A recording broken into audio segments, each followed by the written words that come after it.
কোন আমলের কারণে তুমি জান্নাতে এত মর্তবা পেলে? ওই মানুষগুলি তখন বলবেন যে একই জান্নাতে আছে, কিন্তু আমার বালাখানা, আমার অ্যাপার্টমেন্ট, আমার নাজ নেয়ামত এত উচ্চ। তার কারণ হচ্ছে দুনিয়াতে আমরা মাজালিসুজ যিকিরে আল্লাহর কোরআনের মজলিসে বসেছিলাম, ওই বসার বরকতের ইবাদতে আল্লাহ আমাদের মর্যাদা বাড়ায় দিয়েছেন। আল্লাহ রাব্বুল আলামিন এই জন্য যাকে তাকে এই সুযোগ দেন না। মাইকের শব্দ অনেক দূর পর্যন্ত গিয়েছে, প্রচারও অনেক হয়েছে, পর্যাপ্ত জায়গাও আছে, কিন্তু ফুরসত থাকার পরেও সব মানুষ আসতে পারে না। সুতরাং আমরা যারা এসেছি আল্লাহর কাছে আমরা কায় মনোবাক্যে কৃতজ্ঞ হই যে আল্লাহ তুমি আমাকে এরকম একটা মন দিয়েছো, এরকম একটা ফুরসত দিয়েছো, এরকম একটা পরিবেশ দিয়েছো, এই জন্যই আমি বসতে পারছি। দৌলতে ঈমান সাথে আমাকে দিয়েছো। দুনিয়ার সব সম্পদ একদিক করলে যা দাম হবে না, তার থেকে বেশি দাম ঈমানদারের ঈমানের। সুবহানাল্লাহ বলেন। এই জন্য প্রিয় ভাইরা, আমরা কোরআনুল কারীম থেকে কিছু কথা শুনতে চাই। রাজি আছেন তো আপনারা প্রিয় ভাইরা? আমরা কিন্তু যেমন তেমন মাজলিসে বসি নাই, এটা কোরআনুল কারীমের মজলিস। আল্লাহ রাব্বুল আলামিন বিভিন্নভাবে বান্দাদেরকে কোরআনের মূল্যায়নটা বান্দার সামনে উপস্থাপন করেছেন।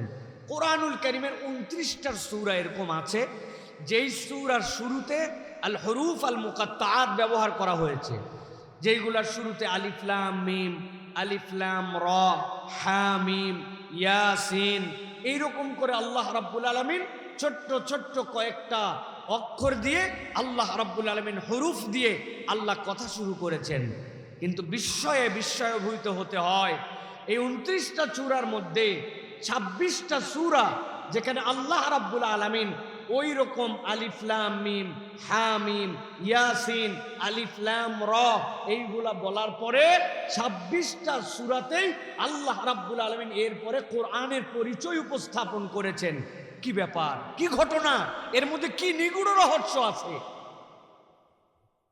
মুফাসসিররা ব্যাখ্যা করছেন, আরবের মানুষরা এত পণ্ডিত ছিল, নানান বিষয়ে তারা পারদর্শী ছিল, তার মধ্যে 3টা দিকে তারা ভিআইপি ট্যালেন্টেড ছিল। 1 নম্বরে তারা ভাষা সাহিত্যে বিরল প্রতিভা অধিকার করেছিল।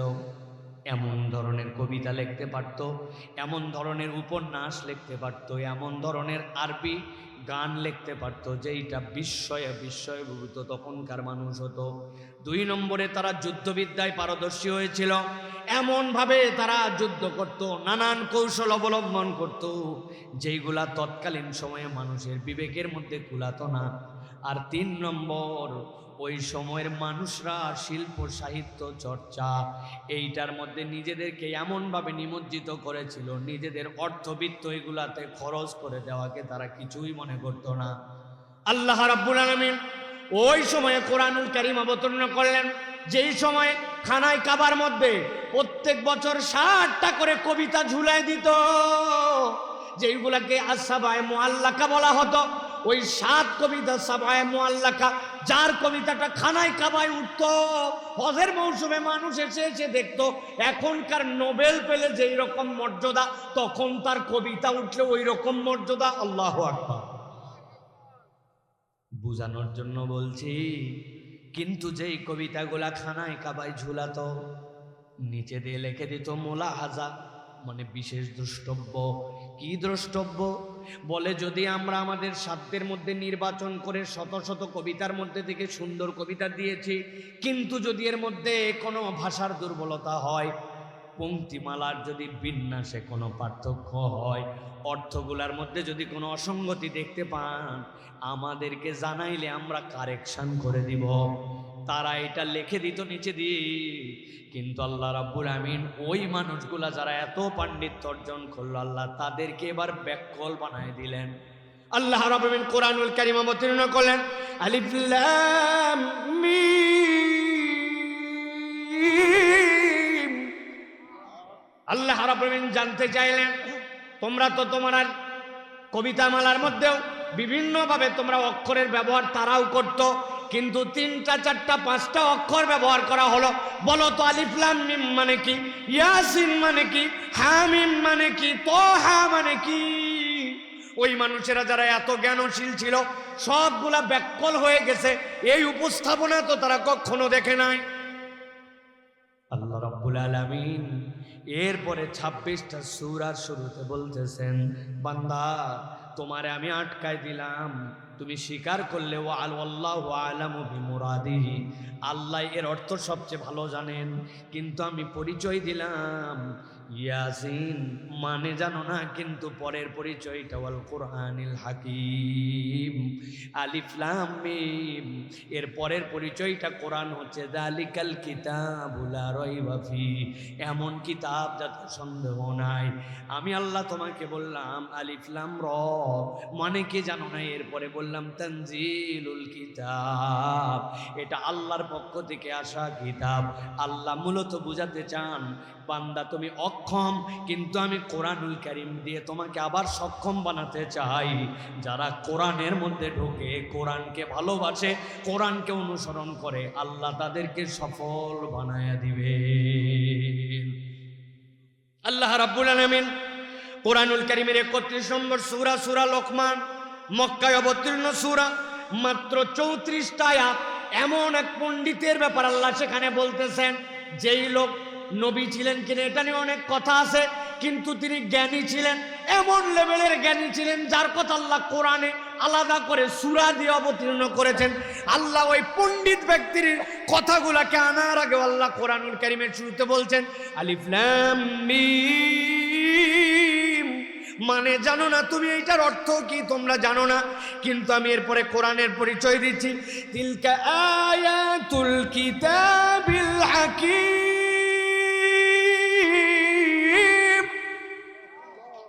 আল্লাহ বলছেন এইটা এমন কিতাব যেই কিতাবটা প্রোগ্রাময়, আমি আল্লাহ ওই কিতাবের মধ্যে এই আয়াত ঢুকাইয়া দিছি।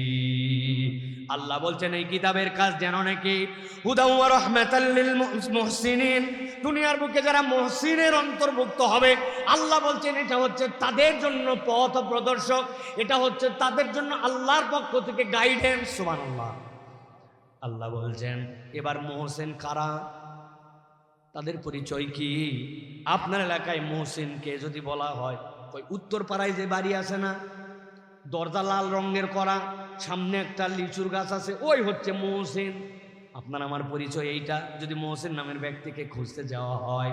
কিন্তু আল্লাহ বলছেন না, এই গাইডেন্স কিতাব, এই অবিস্ময়কর কিতাব তাদের জন্য পথ দেখাবে, আল্লাযীনা ইউকিমুনাস সালাহ, দুনিয়ায় যারা নামাজ প্রতিষ্ঠার সাথে থাকবে, নামাজের সাথে থাকবে, ওয়ায়ুতুনাজ যাকাত, আর যারা যাকাত আদায় করবে, ওয়া হুম বিল আখিরাতি হুম ইউকিনুন, আর তারা জানে দুনিয়ার জীবনে আমার একমাত্র জীবন নয়, এই জীবনের পরে পরকাল নামক একটা জীবন আছে, ওই জীবনের প্রতি বিশ্বাসী।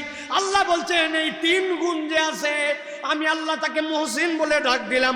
আল্লাহ এরপরে বলতেছেন উলাইকা আলা হুদাম মির রাব্বিহিম ওয়া উলাইকা হুমুল মুফলিহুন। আল্লাহ বলছেন আমি আল্লাহ গ্যারান্টার হলাম তারা সঠিক রাস্তার উপরে আছে, আর আমি আল্লাহ আরো বললাম তারা সফল কাম হবে। আল্লাহ রাব্বুল আমিনের এই কথার বিন্যাসগুলি আমার যোগ্যতা কম, দিলের মধ্যে হয়তো ঢুকাতে পারবো না, কিন্তু একবার ঠান্ডা মাথায় বোঝেন। আল্লাহ এমন অক্ষর দিয়ে শুরু করলেন, আল্লাহ জানতে চাইলেন তুই মানে জানিস নাকি, কত পণ্ডিত তুই, কত জানিস তুই, বল দেখে আলিফ লাম মিম মানে কি। হা হয়ে গেছে আল্লাহ আমি জানি না, আমি অক্ষম হয়ে গেলাম। আল্লাহর পরে সক্ষমতা দেখাচ্ছেন, স্পিড ব্রেকার দিয়ে তোমাকে থামায় দিয়েছেন, এখন তুমি আবার নতুন করে জীবনের গতিপথ শুরু করো। আল্লাহ বলছেন এটা প্রজ্ঞাময় কোরআনের আয়াত, আর ওই কোরআন তোমাকে বলতেছে মুহসিন যে সে সফল কাম হবে। আর মুহসিনের পরিচয় আল্লাহ বললেন এই 3 কাজের মধ্যে থাকলে আমি আল্লাহ গ্যারান্টার হলাম রাস্তা ঠিক আছে, আশা করা যায় তোমরা সফল হয়ে যাবে। সুবহানাল্লাহ। প্রিয় ভাইয়েরা, তাহলে আজকে আমরা যে কোরআনুল কারীম শোনার জন্য এসেছি, যেই কোরআনুল কারীম থেকে আমরা কথা শুনবো, এই কোরআন আমাদেরকে সফলতার দিকে নিয়ে যেতে চায়, ঠিক কিনা? কোরআন আমাদেরকে সফল কাম বানাতে চায়, কোরআন আমাদেরকে এনলাইটেড করতে চায়, কোরআন আমাদেরকে আলোকিত করতে চায়, কোরআন আমাদেরকে পৃথিবীর সর্বশ্রেষ্ঠ ব্যক্তিত্বে পরিণত করতে চায়। সুবহানাল্লাহ বিহামদিহি। কোন মানুষ? যেই মানুষটা কালোর কালো, যার বংশে হাদিসের সিলসিলার সনদ এত পড়া হয়েছে, কোনো জায়গায় জানা যায় নাই যে তার বংশের সিলসিলা কি ছিল। বাপ গোলাম, বেটা গোলাম, গোলামের বাচ্চা গোলাম, দেখতেও সুন্দর নয়, কিন্তু কেবলমাত্র কোরআনের ট্র্যাকে উঠে গেছেন। আল্লাহ বলেছেন আমি মুফলিহুনদের মধ্যে অন্তর্ভুক্ত করেছি। আল্লাহ নবীকে আল্লাহ মেরাজে নিছেন, আর জান্নাত আল্লাহ ডেমনস্ট্রেশন দেখানোর সময় আল্লাহ নবী শুনলেন একটা জুতার শব্দ পাই, চেনা চেনা লাগে। এই হাঁটাটা তো আমি চিনি, এই কাশিটা তো আমি চিনি। চিনি না ওরকম? আমার বাপ কেমনে কাশে, আমার বাপের জুতা চলার হাঁটা কেমন বোঝা যায়। আল্লাহ নবী দুনিয়া আসার পরে বললেন ওই লোকটাকে, বেলাল, আমি তো আল্লাহর মেরাজে যাই তোমার খরমের শব্দ শুনছি, কি আমল করো তুমি, আমলটা কি তোমার? সুবহানাল্লাহ বলবেন না? দুনিয়ায় থাকা অবস্থায় জান্নাতের ট্র্যাকে চলেছেন। আল্লাহ রাব্বুল আলামিন দুনিয়ায় থাকা অবস্থায় জান্নাতে তার খরমের শব্দ শুনিয়েছেন। বেলাল আল্লাহ তাআলা বলেছেন, ইয়া রাসূলুল্লাহ, আপনি যা বলেন তার বাইরে তো কিছুই করি না। না কিছু একটা বলে, ইয়া রাসূলুল্লাহ, যতবার ওযু করি আমি চিন্তা করি আল্লাহ আমার এত সুন্দর একটা প্রক্রিয়ায় পাক বানায় দিলেন, কেমনে বসে থাকি, আমি 2 রাকাত তাহিয়াতুল ওযুর নামাজ পড়ে ফেলি। আল্লাহ নবী বলেন, আল্লাহ তোমার এই আমল এত পছন্দ করেন যে আল্লাহ আমারে জান্নাত দেখানোর সময় তোমার পায়ের শব্দ, জীবিত বেলাল মদিনায়, আর আল্লাহ জান্নাতদের শব্দ শুনাইছেন মেরাজে। সুবহানাল্লাহ। এই জন্য প্রিয় ভাইয়েরা, আমরা তো সেই বেলালের ইমানেরই উত্তরাধিকার নাকি? ওই বেলাল যে আল্লাহর প্রতি ঈমান আনছেন, আমরা কি ওই আল্লাহর প্রতি ঈমান আনছি কিনা? ওই বেলালের নবী আর আমাদের নবী এক কিনা? সুতরাং আমরা কোরআন শোনার জন্য আসছি। আমি এই ভূমিকাটা এই জন্য দিলাম যে আমরা সফল কাম হওয়ার রাস্তা নিতে আসছি, যেমন তেমন মাহফিল না। আপনি মনে করেন না বক্তা বিনোদন দিবে, বক্তা আনন্দ দিবে, খানিকক্ষণ আপনি এখানে মজ মাস্তি করে একটা চিল মুড নিয়ে চলে যাবেন না। এটা মাহফিলের টার্গেট নয়। তাফসীর মাহফিলের টার্গেট যে আমি আমার ভুল রাস্তা থেকে আবার সঠিক রাস্তায় উঠে আমি জান্নাতের রাস্তা আবার ঠিক করে নিব। সুবহানাল্লাহ বলেন। আমরা কি কোরআন থেকে কিছু কথা শুনতে তাহলে রাজি আছেন ইনশাআল্লাহ? কারা কারা রাজি আছেন দেখি 2টা হাত একটু উঁচু করেন। রাজি আছেন ইনশাআল্লাহ? হাতগুলা সোজা হয় নাই, অনেকক্ষণ মনে হাত দাঁড়ানো ছিল। হাত বসান, বসাই একসাথে হাতগুলা তোলেন একটু।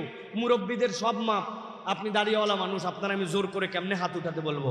কিন্তু আমার বয়সী আর ছোট বয়সী ইয়াং যারা আছে, ঝিমুনি এসে গেছে যাদের, কারণ আজকের আবহাওয়াটাই ঘুমানোর আবহাওয়া, ঠিক না ভাই?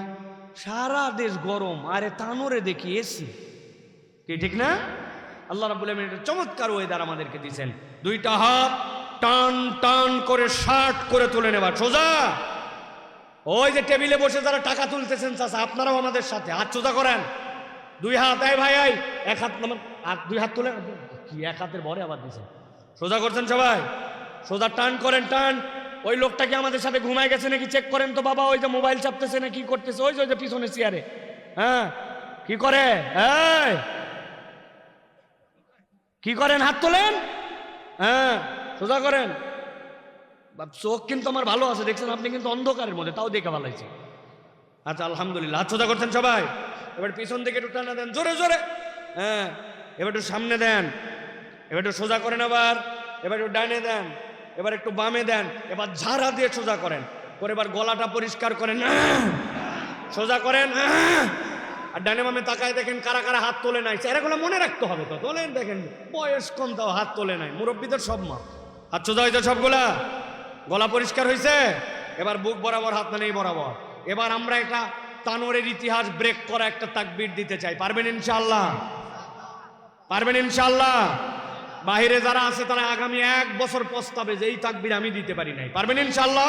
তাহলে বুক বরাবর হাত না নেই বরাবর, আমি যখন বলবো লিল্লাহে তাকবীর, হাত দুটো আসমানের দিকে ছুড়ে দিয়ে বলতে হবে আল্লাহু আকবার। রেডি সবাই? হাত উপর দিকে না এইদিকে, খবরদার এদিক চালাবেন না জানি আবার কে কার পিঠের মধ্যে লাগায় দিয়ে শেষে বিপদ আমার হবে। হাত উপর দিকে যাবে। রেডি সবাই? পারবেন ইনশাআল্লাহ? আওয়াজ জোরে হবে তো? দেখে এটা তাকবীর দেন, লিল্লাহে তাকবীর, লিল্লাহে তাকবীর। আল কোরআনের আলো, আল হাদিসের আলো,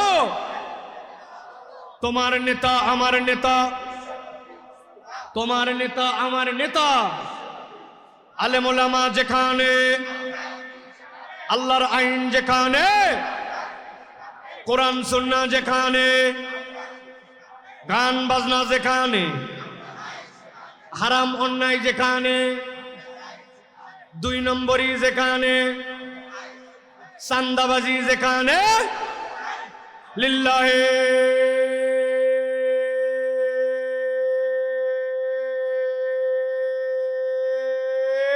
তাকবীর। মাশাআল্লাহ, শয়তান আছে কতগুলা বলছিল মেলা রাত হয়েছে, চল হয়েছে হয়েছে, বহু আজ শুনছিস, এখন দেখবেন আর কাজ করবে না, ঠিক কিনা? আল্লাহু আকবার। শয়তান সহ্য করতে পারে। আপনারা টিভি চলাইছেন রিমোট দিয়ে, এসি বিভিন্ন কিছু রিমোট দিয়ে চলে না? আপনি কি মনে করছেন এখানে খালি চাপ দিলেন লাল লাল কালার থাকলেই বন্ধ আর সবুজ হলে অন? জি না, ওর ভিতর দিয়ে একটা ইনফ্রারেড রে আছে, ওইটা আপনি দেখতে পান না, কিন্তু হাতের সামনে দিয়ে ধরে দিয়েন দেখি, চলবে? হ্যাঁ, ওই রেটা দেখতে পান না, ওটা যেরকম কাজ করে, আল্লাহু আকবারের মধ্যে একটা নূর আছে, একটা রে আছে, আমরা দেখতে পাই না, কিন্তু এইটা এমন পাওয়ারফুল, বান্দা বলার সাথে সাথে শয়তান পিছন দিক দিয়ে হাওয়া ত্যাগ করতে করতে চলে যায়। আল্লাহু আকবার। এই জন্য প্রিয় ভাইয়েরা, ইমানদারের শক্তি হচ্ছে আল্লাহু আকবার। আল্লাহু আকবারের পক্ষে যে ইমানদার, তার পক্ষে থাকবে, ঠিক কিনা? রাজি আছেন তো ইনশাআল্লাহ?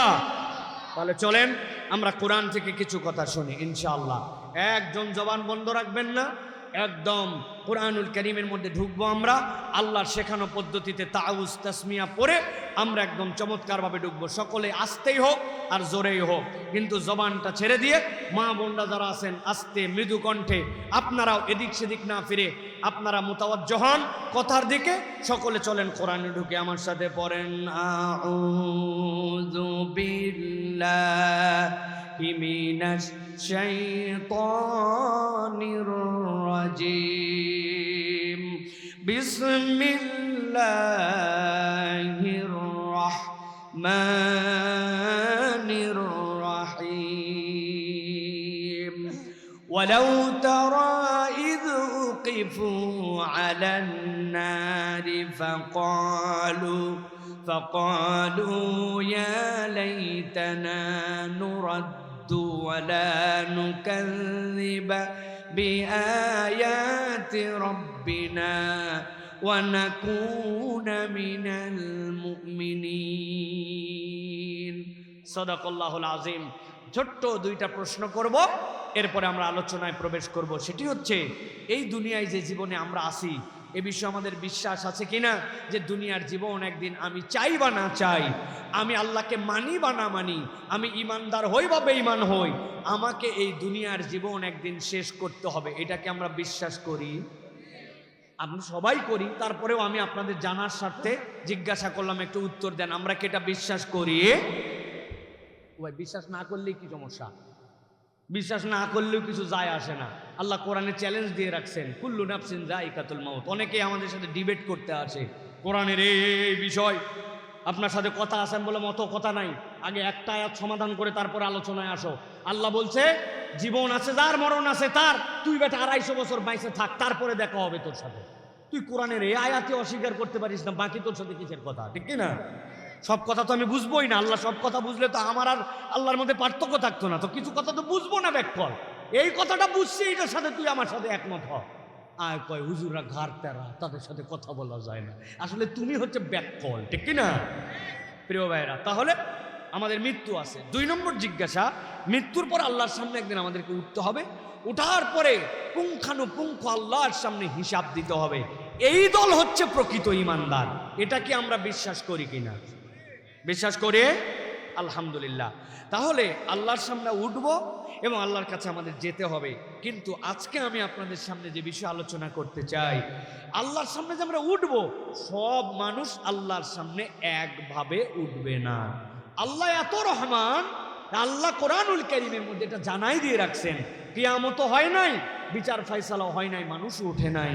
কিন্তু ওই দিন কতক শ্রেণীর মানুষ আল্লাহর সামনে উঠবে আর বুক চাপড়ায় চাপড়ায় নানান ধরনের অভিযোগ আল্লাহর কাছে করবে, আল্লাহ এই সমস্যা দুনিয়ায় যদি আমি না করতাম তাহলে আজকে আমি বেঁচে যেতাম।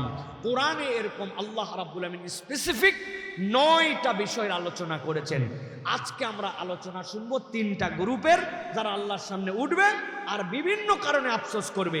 এই গ্রুপের মধ্যে যদি আমরা ঢুকে থাকি, আজকেই প্রশ্ন ফাঁস হয়ে গেল, আমরা প্রস্তুতি নিয়ে ফেলবো, এই বদখাসলত ত্যাগ করব, এই নিয়তে আজকে আমরা কথা শুনবো। তাহলে জিজ্ঞাসা করতে চাই, আজকের আলোচনা হবে পরকালে উত্থিত কয় শ্রেণীর? জোরে বলতে হবে, কয় শ্রেণীর?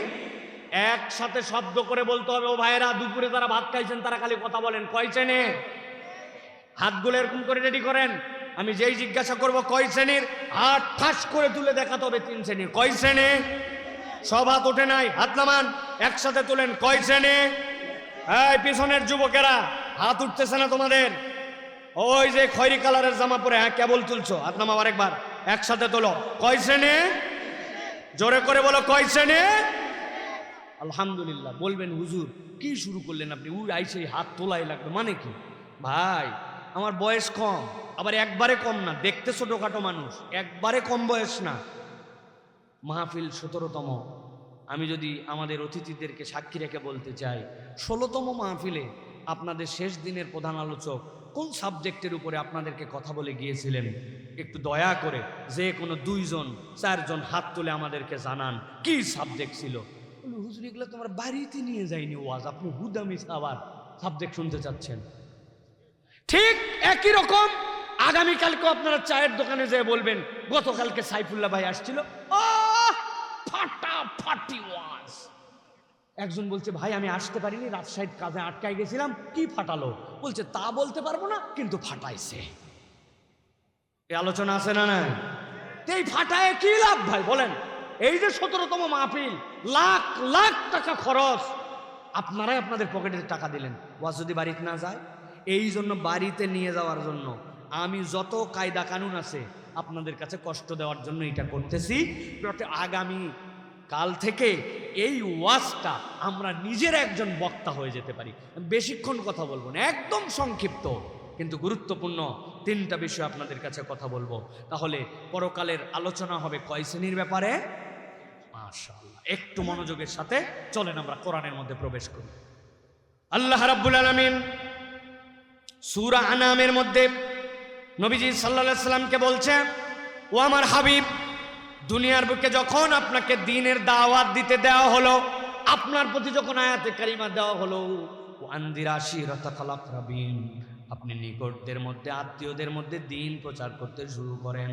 আল্লাহর নবী প্রথম পাথর খাওয়া ব্যক্তি, 40 বছর পর্যন্ত যার দিকে কথা বলার সময় চোখ তুলে তাকানোর মতো কারো হিম্মত ছিল না।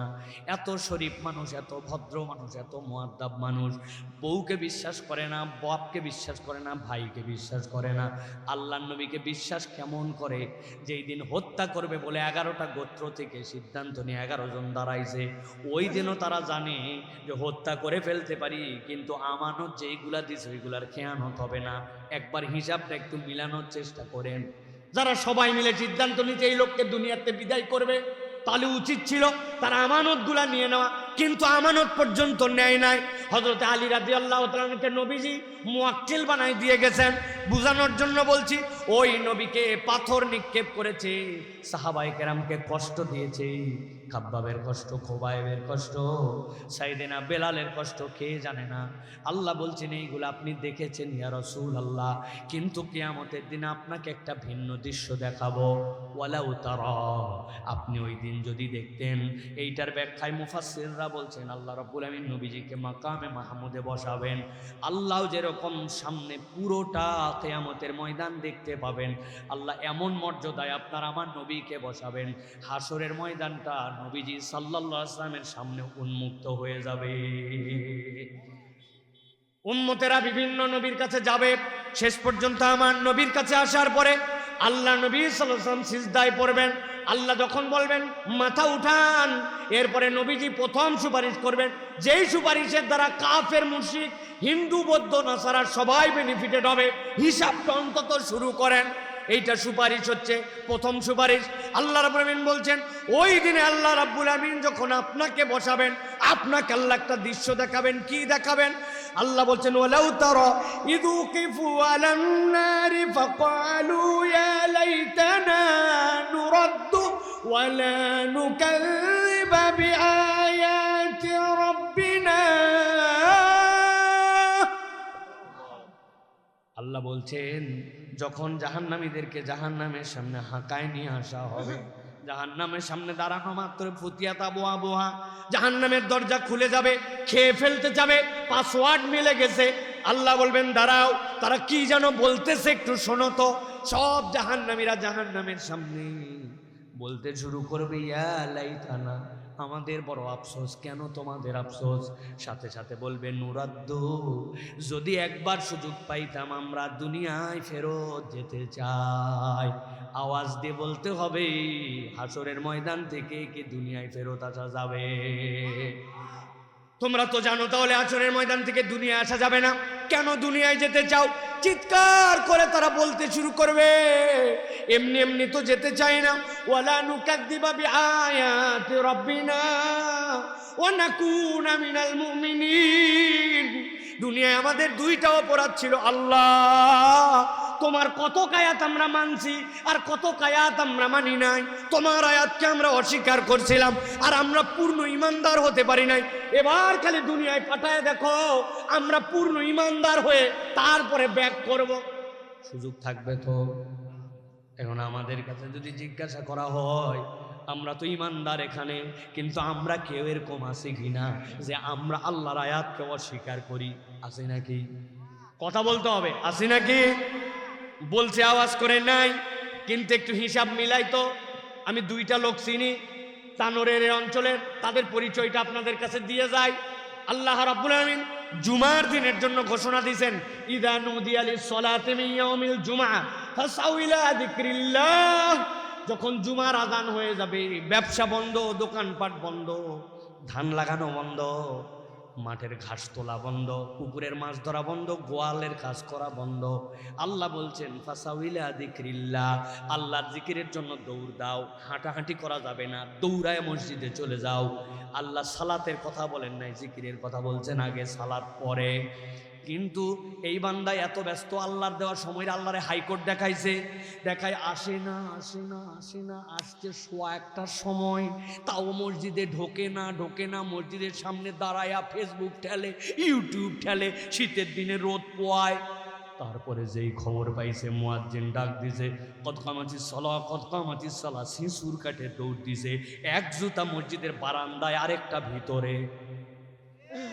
এরকম মুসল্লি আপনার এলাকায় আছেন ভাই? তারপরেও তো নামাজ পড়ছে অন্তত, তার মানে জুমার আয়াতটা অন্তত স্বীকার করে নামাজ তো আদায় করছে। কিন্তু জুমার মসজিদ থেকে আসরের সময় ডাক আসছে হাইয়া আলাস সালাহ, মাগরিবে ডাক আসছে হাইয়া আলাল ফালাহ। যেই আল্লাহর ডাকে আপনি জুমায় আসলেন, ওই আল্লাহর ডাকে আপনি মাগরিবে আসলেন না, আসরে আসলেন না, ফজরে আসলেন না, বুকে হাত দিয়া চিৎকার করে বলছেন আল্লাহর আয়াত তো অস্বীকার করি না। তাহলে কোন আল্লাহর ডাকে জুমা পড়লেন আর কোন আল্লাহর ডাকে আপনি ওয়াক্ত মিস করলেন? আল্লাহ বলছেন ওই দিন বুক চাপড়া পেয়ার বলবে ওয়ালা নুকাযযিবা বিআয়াতি রাব্বিনা, আল্লাহ দুনিয়ায় একটু ফেরত পাঠাও, এবার যদি ফেরত যেতে পারি আর কখনো কোনো আয়াত অস্বীকার করব না। বুঝে থাকলে বলেন এরকম আমরাও দুনিয়াতে আল্লাহর কিছু মানি আর কিছু মানি না, এই চরিত্র আছে না? না। আল্লাহ রাব্বুল আলামিন বলছেন ওই দিন ওই মানুষগুলো একসাথে চিৎকার করে উঠবে। কি চিৎকার করবে? বলতে শুরু করবে রব্বানা বসারনা ওয়া সামি'না ফারজি'না না'মাল সালিহান ইন্না মুকিনুন।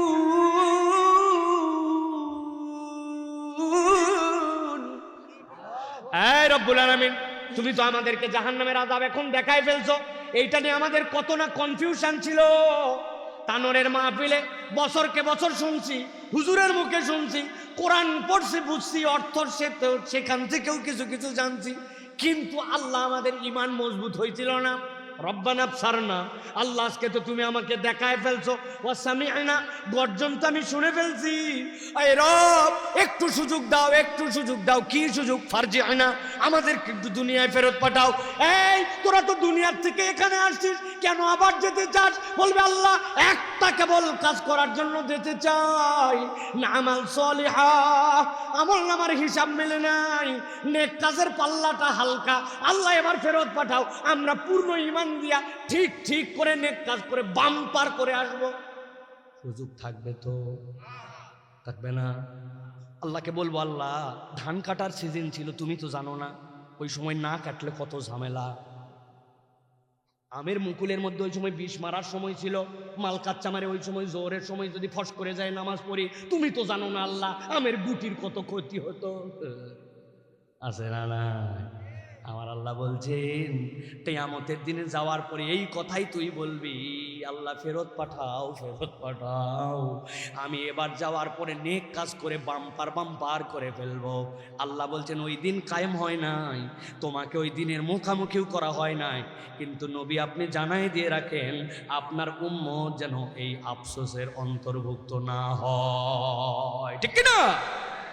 কিন্তু আমরা তো আমাদের জীবন পরিবর্তন করলাম না। আমি হুজুর ওয়াজ করি, আমার লাইফের পরিবর্তন নাই, আমার শ্রোতা কথা শুনে তার লাইফের পরিবর্তন নাই, ইউটিউবাররা রেকর্ডিং করে এশার নামাজ পড়ে নাই, কিন্তু ছেড়ে দিবে ওয়াজ। কোরআনের যে ওয়াজ না শুনলে আপনি মিস করে যাবেন দাঁড়ায়া মতে। চিনি আমি এরকম অনেক, কাউকে ইন্ডিকেট করে বলতেছি না, সকলের আমাদের দোষ আছে, কিন্তু ওই দিন যাওয়ার পরে যখন সময়ের স্রষ্টা আল্লাহ বলবেন তুই আমারে সময়ের হাইকোর্ট দেখাইছিলি, এখন তুই জাহান্নামের দিকে যা। আল্লাহ কোরআনে ডিটেলস করেছেন সেইটা, ওয়াসিকাল্লাযীনা কাফারু ইলা জাহান্নামা যুমারা হাত্তা ইযা জাউহা ফুতিহাত আবওয়াবুহা। আপনার মোবাইলে প্যাটার্ন লক দিতে পারেন, আপনার মোবাইলে পাসওয়ার্ড দিতে পারেন, কিন্তু আধুনিক মোবাইলে কিচ্ছু লাগে না। আমার মেয়ে এসে বলতেছে বাবা তোমার তো 2 হাত মাখা, কিন্তু কে যেন কল করে তোমাকে মেসেজ দিতে, বললাম মা আমার মুখ বরাবর ধর, মুখ বরাবর ধরছে, সাথে সাথে মোবাইল খুলে যায়, এটা কি কোনো কঠিন কাজ এখন? আল্লাহ বলছেন জাহান্নামের সামনে আসার সাথে সাথে তোমার জাহান্নামের দরজা খুলে যাবে, আর জাহান্নামে নিক্ষেপের আগে জিজ্ঞাসা করা হবে আফসোস করো কেন, আমি কি নবী পাঠাই নাই, সে কি তার বার্তা তোমাদের কাছে দিয়ে যায় নাই? আমরা শোনার জন্য শুনে গেলাম, মানার জন্য শুনি না। আজকের থেকে তাহলে 1 নম্বর দলে আমরা থাকবো না। 3টা অপরাধ আল্লাহর আয়াত পূর্ণ স্বীকার করতে হবে, বুঝে ধরলেও মানি, না ধরলেও মানি। ঈমান কোনো ঘাপলা চলবে না, নেক আমল কোনো অজুহাতেই ত্যাগ করা যাবে না। এটা 1 নম্বর আলোচনা শেষ। এবার চলেন 2 নম্বর গ্রুপের দিকে আগাই আমরা। আল্লাহ রাব্বুল আলামিন কোরআনুল কারীমের মধ্যে বলছেন নবীজি সাল্লাল্লাহু আলাইহি সাল্লামকে দিয়ে, ও আমার হাবিব, একদল লোক ওই দিন আপনার সামনে আপনি দেখতে পাবেন, যেই মানুষগুলা আল্লাহ রাব্বুল আলামিন বলছেন একটা ভিন্ন রকম ভাবে চিৎকার চেঁচামেচি করবে, ঠান্ডা মাথায় গভীর মনোযোগে শোনেন আল্লাহ কি বলতে চান। আল্লাহ বলছেন তারা চিৎকার করে উঠবে, ইন্না আনযারনাকুম আযাবান করিবা ইয়াওমা ইয়ানযুরুল মার'উ মা قدمت يداه ويقول الكافر يا ليتني كنت ترابا।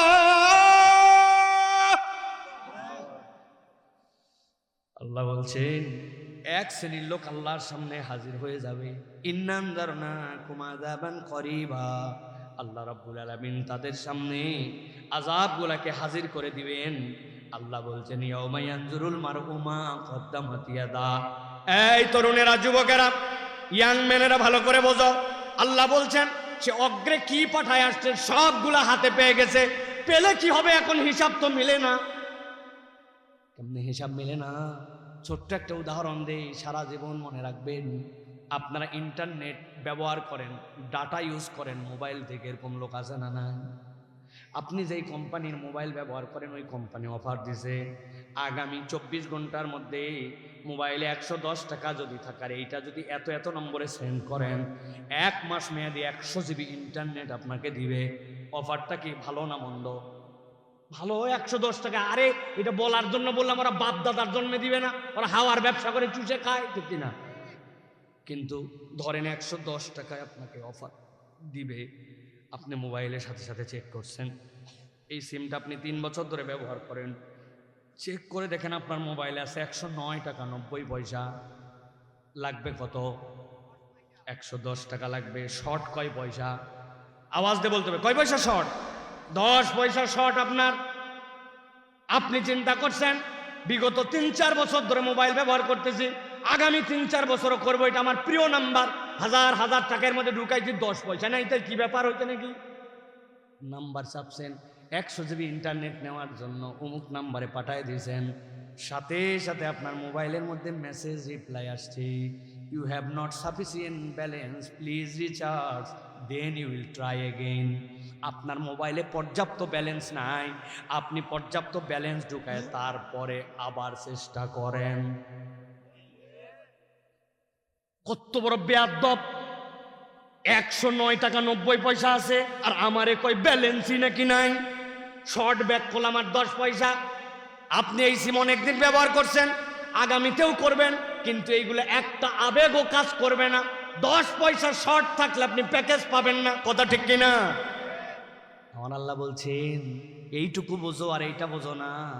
আল্লাহ বলছেন ইয়াউমা ইয়ানজুরুল মারউ মা কদ্দামাত ইয়াদা, সবগুলা তার সামনে চলে আসছে, দেখছি ব্যালেন্স তো মিলে না, চিৎকার করে বলতে শুরু করবে ইয়াকুলুল কাফিরু ইয়া লাইতানি কুনতু তুরাবা, আজকে যদি আমি মাটি হয়ে যেতাম বড় বেশি ভালো হতো।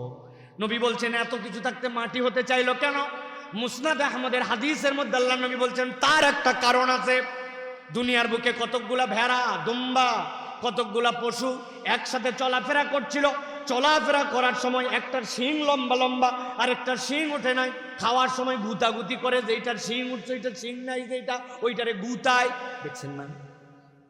কুত্তা যেটা এতগুলা খাবার আছে, শক্তি আছে, অতগুলা খাইতেও পারবে না, কিন্তু আরেকজনকে খাইতে দেয়, করে খেতায় আবার নিজে খাইতে আসে না নাই? আল্লাহ নবী বলছেন ওই দিন আল্লাহ দুইজনকে সামনে আনবেন, আনার পরে হিসাব বরাবর করবেন, তোর শিং ছিল না, তোর শিং ছিল, এখন শিং উঠাইতে বলবেন, তুই গুতা দে। যেই না গুতা দেওয়া হবে, সাথে সাথে এই বিচার ফয়সালা কমপ্লিট হওয়ার পর আল্লাহ তাদেরকে মাটি হয়ে যেতে বলবেন। দুনিয়ার যত চতুষ্পদ জন্তু সব মাটি হয়ে যাবে। এইটা দেখে ওই দিন যাদের আমল নামার সামনে ভয়াবহ ময়দানে ওরা চিন্তা করবে আজকে যদি মাটি হয়ে যেতাম তাইলে তো ভালো হতো, কিন্তু ওই দিন কি মাটি হওয়ার সুযোগ থাকবে আমাদের? আল্লাহ রাব্বুল আমিন বলছেন যেই না এই কথা বলবে, আল্লাহ রাব্বুল আমিন এমন রাগ করা করবেন তাদের ব্যাপারে আল্লাহ কোরআনুল কারীমের মধ্যে বলছেন ইয়াকুলু ইয়া লাইতানি কদ্দামতু লিহায়াতি ফায়াউমাইযিল লা ইউযিবু আযাবাহু আহাদ ওয়া লা ইউসিকু ওয়াসাকাহু আহাদ। আল্লাহ বলছেন যেই না তারা বলবে আল্লাহ আমাদের আমলনামা তো পাইছি, বড় বিপদ। আল্লাহ বলছেন যদি এই কথা বলো, আল্লাহ সাথে সাথে বলছেন তাদেরকে এমন শাস্তি দেওয়া দিব, এমন বাধা বাঁধবো যেইটার তুলনা হতে পারে না। আল্লাহ এই কথা কেন বললেন? কোরআন আল্লাহ নিজেই সেটার ব্যাখ্যা করছেন। কিয়ামতের 2 শ্রেণীর মানুষ হয়ে যাবে। এক শ্রেণীর মানুষকে ডাক দিয়ে আল্লাহ বলবেন আম্মা মানুতিয়া কিতাবাহু বিয়ামিন। আল্লাহ যখন ডান হাতে আমলনামা দিবেন, আল্লাহ বলছেন হিসাব সহজ হয়ে যাবে। খুশিতে তারা লাফাতে শুরু করবে। গরুর বাছুর দেখছেন না, 3-4 দিন বয়সে এ লোপাথারি লাফায়। ওয়ানকালিবু ইলা আহলিহি মাসরুরা, আত্মীয়দের কাছে যাই বলবে দেখো দেখো আমার আল্লাহ আমারে ডান হাতে বিচার দিয়া কি আমার জন্য হিসাব সহজ করে দিয়েছেন। ওই লোক যখন এই কাজ করবে আল্লাহ ফেরেশতাদের ডাকতে তারা ডাক দেওয়াবেন, আরে ব্যাককল এখনো তো অনেক নিয়ামত তোমার বাকি আছে, সালামুন কওলাম মির রব্বির রহিম, আল্লাহর পক্ষ থেকে নাজ নিয়ামত সালাম নিয়ে যাও। এই দলের বিপরীতে আরেক দল, আল্লাহ রাব্বুল আমিন বলছেন ওয়া আম্মা মান উতিয়া কিতাবাহু বিশিমাল, আরেক দলের আমলনামা বাম হাতে দেওয়া হবে। বিষয়টা এরকম হবে না, এদিকে আসো, বাম হাত দাও আমলনামা নিয়ে চলে যাও। না না, আল্লাহ বলছেন যার আমলনামা বাম হাতে দেওয়া হবে, দুনিয়ায় এর থেকে বড় শাস্তি সে দেখে নাই, জাহান্নামে যাওয়ার আগে এর থেকে বড় শাস্তি আর কিছু হবে না। একদল ফেরেশতা আসবে, হাতটাকে পিছন দিয়ে টান দিবে, টান দেওয়ার পরে হাতটা বড় করে ঘুরায় ফেলবে, মুচড়ায়া নখগুলাকে দিয়ে যার হাত তার বক্ষ পেছন দিক থেকে ভেদ করে দিবে। আল্লাহু আকবার। আল্লাহ বলছেন ওয়ারা আযহারি ফাসাউফা ইয়াদউ সুবুরা, ওই দিন আর কেউ তাকে সহযোগিতা করতে পারবে না, পেছন থেকে হাত আসবে। ওই বান্দা তখন চিৎকার করে বলতে শুরু করবে ইয়া লাইতানি লাম উতা কিতাবিয়া ওয়া লাম আদরি মা হিসাবিয়া ইয়া লাইতাহা কানাতিল কাদিয়া। আল্লাহ, আমার যদি বিচারই না হতো, আমার যদি হিসাবই না হতো, আমার যদি মৃত্যুই শেষ হয়ে যেত, তুমি জাহান্নামে দিলে দাও, কিন্তু আমি তো এটা সহ্য করতে পারি না। বলেন তো, একবার হাসরের ময়দানে ওঠার পরে আর মৃত্যু হওয়ার সুযোগ আছে? বিচারের মুখামুখি না হয়ে কি পালায় যাওয়ার মতো কোনো রাস্তা আছে? 2 নম্বর কোর্ট বানায়া, 2 নম্বর বিচারক বানায়া, আন্তর্জাতিক আদালত নাম দিয়া আলেমদেরকে ফাঁসি দেওয়ার মতো ওইখানেও কি কোনো সিচুয়েশন ক্রিয়েট করা যাবে নাকি? আমার আল্লাহ রাব্বুল আমিন বলছে তাহলে তোমরা বাঁচবে কেমনে? 2 নম্বর, এই গ্রুপ থেকে যদি আপনার নাম আমার নাম কাটাতে হয়, আল্লাহ বলছেন দায়িত্ব হচ্ছে ওয়াল তানজুরু নাফসুম মা কদ্দামাত লিগাদ, আগামীর জন্য কি পাঠাচ্ছ হিসাব করে প্রত্যেকটা ধাপ ফেলো। তুমি হিসাব করলে না, কোনো ক্ষেত্রে তুমি তোমার আল্লাহর সাথে হিসাব মিলালে না। এই মুরব্বি, আপনার মুখে এখনো দাড়ি নাই কেন? 60 বছর বয়স হয়ে গেছে, কি ব্যাপার দাড়ি কাটেন কেন? বলতেছে রাখতে তো চাই, কিন্তু আমার বউ অত পছন্দ করে না। বউ পছন্দ করে না জন্য দাড়ি রাখে না, সামনে বিয়ে শাদী হবে বলে যুবক দাড়ি কাটে। অথচ আল্লাহ রাব্বুল আমিন বলছেন ওয়াল তানজুর নাফসুম মা কদ্দামাত লিগাদ, তোমার প্রত্যেকটা জিনিসের হিসাব আল্লাহর দপ্তরে উঠে যাচ্ছে, হিসাব করে করে পা ফেলাও, ঠিক কি না? মুরব্বি চায়ের দোকানে বসছে, মুখ যে ছুটছে না ছুটছে, কোনো আগা নাই মাথা নাই কিচ্ছু নাই। পাশের জন বলছে উত্তরপাড়ার দুলালের বউ যেটা বিদেশ গেছে, দুলাল খবর শুনছিস? জমে গেছে। দুলালের বউয়ের যত চরিত্র আছে সবগুলা প্রকাশ হচ্ছে, হতেও পারে সত্য, কিন্তু ব্যক্তি উপস্থিত নাই। বামের জন বলতেছে রাখ তোর দুলাল, আমাদের ইমাম সাহেব 12 বছর ধরে ইমামতি করতেছ, 3টা দোষ বাইর করছে, শোন তাহলে। ইমাম সাহেবের দোষ বর্ণনা চলতেছে, মধ্যে যেই লোক ভিআইপি মুসল্লি এত বড় দাড়ি নিয়ে বসে আছে, উনি কথা বলে না। অনেকক্ষণ পরে উনি মুখ খুলছে, খুলে বলতেছে এইগুলা কথা বলা ঠিক না। তবে না বলেও পারি না, আল্লাহ মাফ করুক, তোদের 2 জনারে কথা ঠিক। বুঝেননি না? কি বোধ করার থেকে উনি কি বাহিরে থাকলেন, সারাদিন আমল করলাম, 2 বান্ধবী মিলে বসছি, 2 মহিলা এক জায়গায় হয়েছে, পিছনে আরেকজনের কথা বলতেছি। আল্লাহ বলছেন ওয়াল তানজুরু নাফসুম মা কদ্দামাত লিগাদ, আগামীর দিনে যাওয়ার পরে সব তো তোমার সামনে আসবে, তাইলে হিসাব না করে তুমি কেমনে পথ চলো? ও তরুণ ও যুবক, ভালো করে একটু হিসাব মিলাও ভাই, হিসাব মিলাও। এই যৌবন ওই মুরব্বীদের ছিল, শুনে দেখো গায়ের গরম কেমন ছিল। আমরা তো কাজ কাম কিছুই করতে পারি না, তারা ফাটায় ফেলছে এক সময়। আমরা খাইতে পারি না, উনারা খাওয়ার দিকেও আগায় ছিল। এখন খবর নিয়ে দেখো শরীর চলে না, চামড়া ঢিল হয়ে গেছে, জানে মানে না। এই বয়স সকলের আসবে, সুম্মা রাদাদনাহু আসফালা সাফিলিন। কিসের গরম আর কিসের বাহাদুরি? কবরে যদি যাওয়াই লাগে, খবর পাও নাই কত বাপ তার সন্তানকে লাশ হিসাবে কবরে নামাইছে, তোমার মহল্লা থেকে কি কাফন দাফন হয়ে জানা যায় তুমি যাও নাই। আল্লাহ বলছেন ওই দিন আশাই লাগবে, তাহলে হিসাব করে না চললে তো বড় বিপদ, ঠিক কিনা?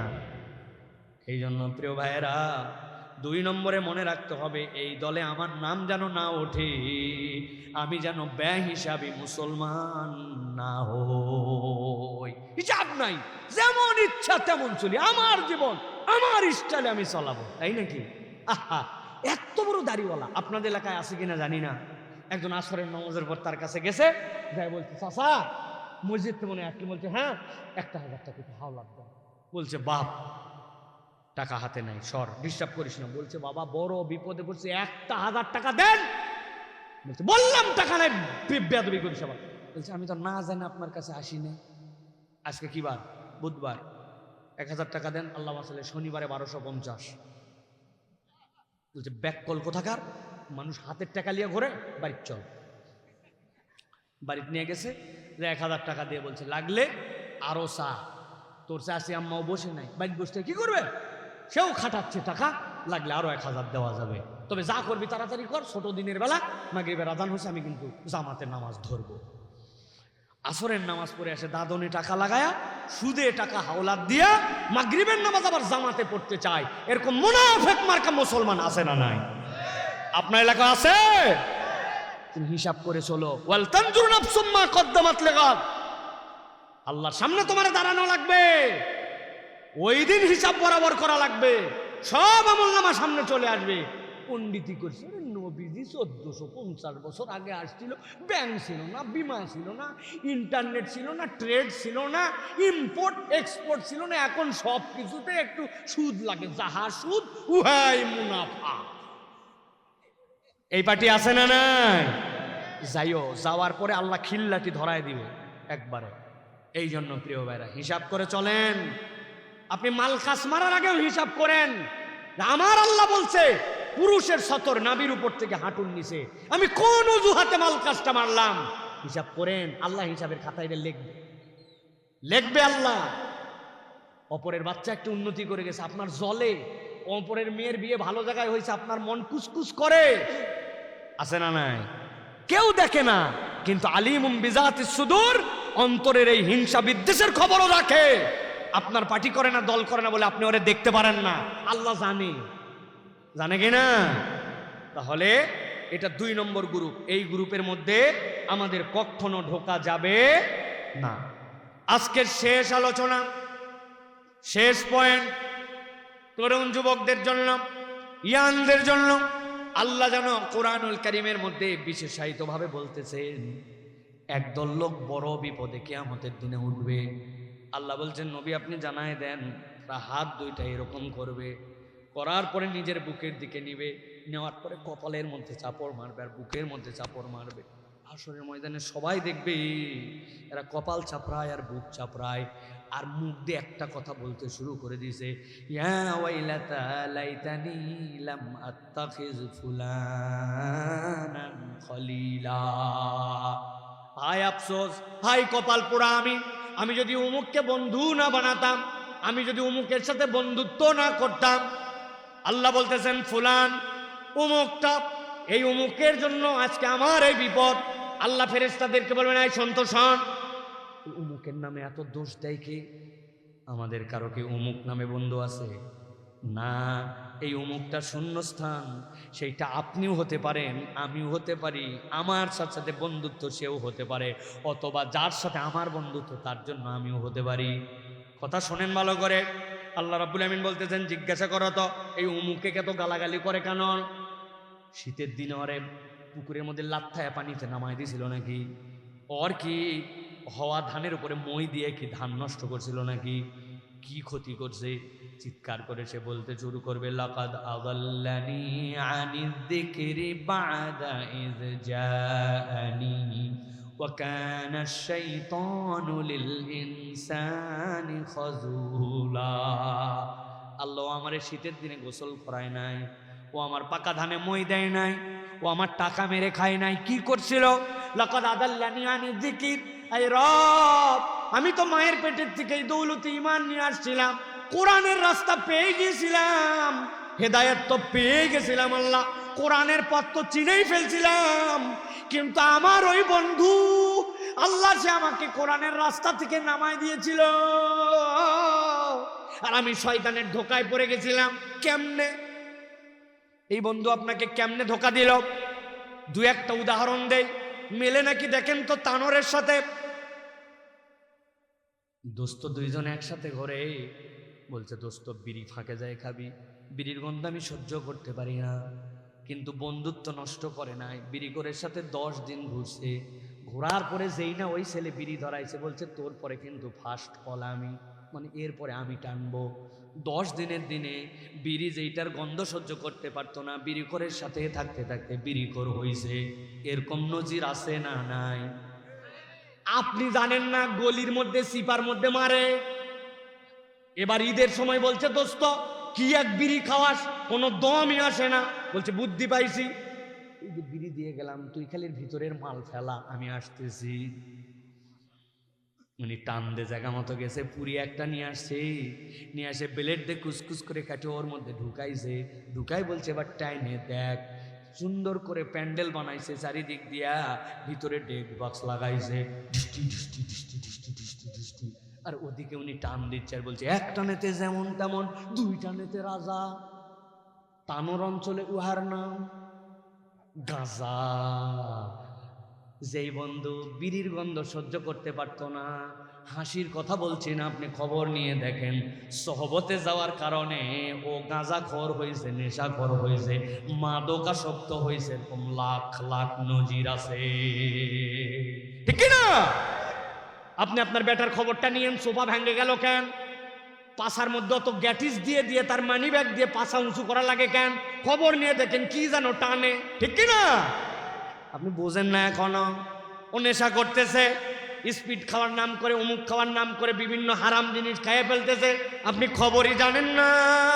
আল্লাহ বলছেন ওই দিন যাওয়ার পরে বলবে লাকাদ আদাল্লানি আনি যিকরি বাদা ইয জানি ওয়া কানা আশ-শাইতানু লিল ইনসানি খাযুলা। পেছন থেকে এসে হরেন দিয়েছে, পিপ পিপ। তুই বলে দোস্ত বড় ভাই একটা বাইক কিনছে, ইয়ামাহা এফজেডএস, তেলের দাম বেশি, তাও আধা ঘন্টার জন্য চালাতে দিছে, চল রাজশাহী তানোর হাইওয়েতে, বুম বুম, পিছনে ওর। বলছে দোস্ত 1 মিনিট আছে, আর আসরের জামাতটা পরেই তোর সাথে উঠবো। বলতেছে আমার দোস্তের অভাব নাই, আসরের নামাজও প্রত্যেক দিন থাকবে, উঠলে উঠ, না হলে আরেকজনাকে নিয়ে যাব। টেনশনে পড়ে গেছে, কথা তো ঠিক, একটু পরে আসর পড়া যায়, আবার যদি এর সাথে না যায় বন্ধুত্ব গাঢ় হয়ে থাকবে না, পাতলা হয়ে যেতে পারে, সুযোগও প্রত্যেক দিন আসবে না। ওয়া কানা শাইতানুল ইনসানি খাযুলা, শয়তান পিন মেরে দিছে, একদিন নামাজ বাদ দিছে, 2 দিন বাদ দিছে, সুন্নতে মুআক্কাদা বাদ দিয়ে খালি ফরজ পড়তে শুরু করছে, আস্তে আস্তে ফরজ বাদ দিয়ে বেনামাজি হয়ে গেছে। এরকম নজির এলাকায় আছে না? না, বাপ নামাজ পড়ে, মা তাহাজ্জুদ পড়ে, পর্দা করে, পুশিদা করে, ছেলে জুম্মার দিনও মসজিদে যায় না। আপনার এলাকায় আছে কিনা জানি না, আমার এলাকায় শত শত আছে। আছে আপনার এলাকায় আছে? কোন লোকের সাথে আপনি ঘুরতেছেন, দেখা হলে বলছে অমুক নায়িকার ছবি দেখছিস নাকি, তমুক নায়িকার মাজার মাপ বুকের সাইজ জানিস নাকি? কোনোদিন জিজ্ঞাসা করে নাই ফজর নামাজ পড়ছিস কিনা, কোরআন খতম কি রমজানে দিলি কিনা, টাকনুর নিচে তোর প্যান্ট কেন, দাড়িটা তোর ছোট কেন, কোনোদিন জিগাই নাই। শুধু ভাউতাবাজি, আড্ডাবাজি, জিন্সের প্যান্ট, টাইট প্যান্ট, অমুক ধরনের চুল কাটা, তমুক ধরনের জুতা পরা, ন্যাক নেওয়া, ভাব নেওয়া, মোবাইল একটা নিয়ে আড্ডাবাজি করা, মহিলাদের কথা আলোচনা করা, বাজে চিন্তা ভাবনা করা, এর নামই নাকি বন্ধুত্ব। কথা বললেন না যে? খানায় কাবার ইমামের কাছে জিজ্ঞাসা করেছিল একজন, শায়েখ আমার বন্ধুকে, এটার প্রমাণ কি, বুঝবো কেমনে? ব্রিলিয়ান্ট উত্তর দিছেন কাবার ইমাম, তোমার বন্ধু সে যার কাছে আসলে পাপ করতে তোমার লজ্জা হয়, সে তোমার বন্ধু, আর ভালো কাজের আগ্রহ হয়, সে তোমার বন্ধু। এর বিপরীত যা, সবগুলা তোমার শত্রু। আন্দাজি ঠিক বলেন না? আপনি আপনার বাপের সামনে ওই কাজ করতে পারেন না, মায়ের সামনে করতে পারেন না, চাচার সামনে পারেন না, জনসম্মুখে পারেন না, কিন্তু ওই কাজটাই আপনি আপনার বন্ধুর সাথে করতে পারেন, তাহলে সে খারাপ কাজে আপনাকে আগায়, ওইটা আপনার বন্ধু নয়, ওইটা আপনার জাহান্নামে যাওয়ার কারণ, ঠিক না? সব মিলাই নেন। পরে দেখলে জীবনে আপনার নামাজের আগ্রহ হয় না। ও যেরকম চুল কাটছে, আপনি ওরকম চুল কাটার জন্য যায় না, পিতরে বলেন কোন কাছে কাটছিস, উমুকের কাছে, ছাটের নাম কি, কুত্তার ডায়রিয়া হওয়ার পরে লেশ শুকানি কাঠ, আবার কি কাঠ, কুত্তার দেখবেন মাঝে মাঝে সসরা পায়খানা হয়, খোকসার পাতা খায়, ঘাস খায়, জানেন তো? খাওয়ার পরে লেজ শুকায় গেছে, হাগা ভালো হয়ে গেছে, কিন্তু ওর তো আর পানি দিয়ে শোষার অবস্থা নাই। পরের দিন রোদে লেজ শুকায় আবার ভাঁজ বেঁকা হয়েছে, এখন চুলগুলা সব চারিদিকে ছড়ানো, গুয়ের চুল। আপনার এলাকায় কতগুলা দেখবেন এদিক নাই ওদিক নাই, মধ্যে দিয়ে উঁচা করে তুলে দিছে, ওর নাম দিছে কুত্তা ডায়রিয়া হওয়ার পরে লেজের কাঠ। আছে না নাই? ওই বন্ধুকে দেখে আলমারু আলা দীনি খলিলিহি, ও ওই রকম চুল কাটে, ওই রকম করে কথা বলে, ওই রকম করে শেভ করে। আমি আমার কথা বলে দিয়ে চলে যাব, আর জীবনে এখানে আসতে পারবো কিনা জানি না। মনে রেখেন কথাটা আমার নয়, আল্লাহর কথা। আল্লাহ বলছেন, বুক চাপড়ায় বলবে, লাকাদ আদাল্লানি আনি যিকির বাদা ইজ জানি ওয়া কানা শাইতানু লিল ইনসানি খাজুলা। ও তোমার বন্ধু নয়, বন্ধু নয়, ও তোমাকে জাহান্নামী করেছিল। মিলাই নেবেন যাইয়া। এই জায়গায় একটা কথা আছে, মুরব্বীরা আবার বললে মন খারাপ করতে পারে। আমাদের মুরব্বীরা বলে, মানুষ আর নাই বাবা, ভালো মানুষ নাই, আগে ছিল সব খারাপ হয়ে গেল। আছে না? যারা এই মুরব্বী এগুলো কথাবার্তা বলে, এগুলো পুরা 2 নম্বর মুরব্বী। আপনি ভালো হন না, আপনি ভালো হলে তো একটা লোক খুঁজে পায়, নিজে ভালো হবে না কিন্তু বলবে ভালো লোক না। এই সকল ভণ্ডামি আলাপ বাদ দেন। আমি ভালো হয়ে গেলেই তো একজন আমাকে ভালো লোক খুঁজে পাবে, ঠিক না? অতএব আমার পরিবর্তনের সিদ্ধান্ত এখান থেকে নিতে হবে। এই পর্যন্ত আলোচনা তো ছিল, কিন্তু ঘটনা তো উল্টা ঘটে গেল। আল্লাহ নবী তো দেখতেছেন হাসরের ময়দানে, মনে আছে তো না? এতক্ষণ নবীজি কথা বলেন না, কিন্তু এই পর্যায়ে আল্লাহ নবী বলেন, ইয়া রাব্বাল আলামিন, আমি যাদের জন্য বিচার শুরু করতে বলেছিলাম, সিজদায় পড়েছিলাম, আপনি বলেছিলেন ইরফা রাসাকা ইয়া হাবিবি, মাথা উঠান। ইয়া আল্লাহ, এখন আমার একটুখানি বিচার আছে, আমি নিজে এখন কেস দিব একটা। আল্লাহু আকবার। আল্লাহ বলছেন, আমার নবী বলতে শুরু করবে, ওয়াকালার রাসূলু ইয়া রাব্বি ইন্না কওমি ইত্তাখাযু হাযাল কুরআনা মাহজুরা। ও শুধু বলে গেল আমার বন্ধু আমারে বিপদে ফেলছে, আমি দুনিয়ায় ফেরত যেতে চাই, আমল নিয়ে আবার করে আসতে চাই, এই কথা শোনা হবে না। আল্লাহ, আমি আপনার কাছে বিচার দিলাম, আমার বিচার আপনাকে করতে হবে। ইত্তাখাযু হাযাল কুরআনা মাহজুরা। ও যে একবারে বোঝে নাই তা নয়, ওর কাছে 17তম বাৎসরিক তাফসীর করা হয়েছে, শত শত কথা শুনছে, কত শতবার যে মসজিদে যে জুমার বয়ান শুনছে, কিন্তু এই কোরআনকে সে খেল তামাশা মনে করছিল।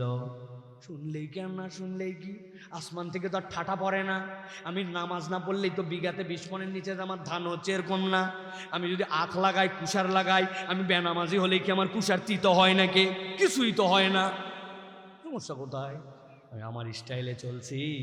আল্লাহ বলছেন, নবী আমাকে বিচার দিবে। আল্লাহ, এরা কোরআনকে খেল তামাশা বানাইছে, অতএব বিচার আমারটাও করতে হবে। যেই নবী আল্লাহ প্রদত্ত পাওয়ারে সুপারিশ করবেন আমাদের মুক্তির জন্য, ওই নবী যদি আপনার আমার বিপক্ষে দাঁড়ায় যান, বাঁচার শেষ কোনো উপায় থাকবে? কথা বললেন না যে থাকবে? তাহলে আমরা কেমনে ওই রকম লাইফ লিড করতেছি যেটা আল্লাহ রাব্বুল আলামিন পছন্দ করেন না।